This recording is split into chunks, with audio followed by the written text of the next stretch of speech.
बिर्याणीचा बेत झाला, त्यानंतर कलिंगड खाल्लं, पण काही तासातच जे घडलं त्याने संपूर्ण मुंबई हादरली.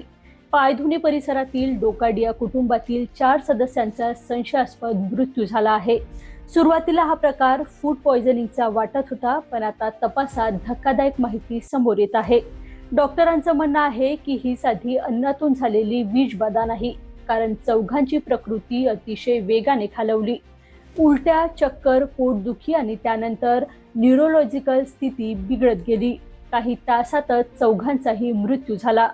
पोस्टमॉर्टम दरम्यान शरीरात पेन किलर सदृश्य पदार्थ आढळल्याची शक्यता व्यक्त केली जात आहे. एफडीएने घरातून 11 नमुने जप्त केले आहेत.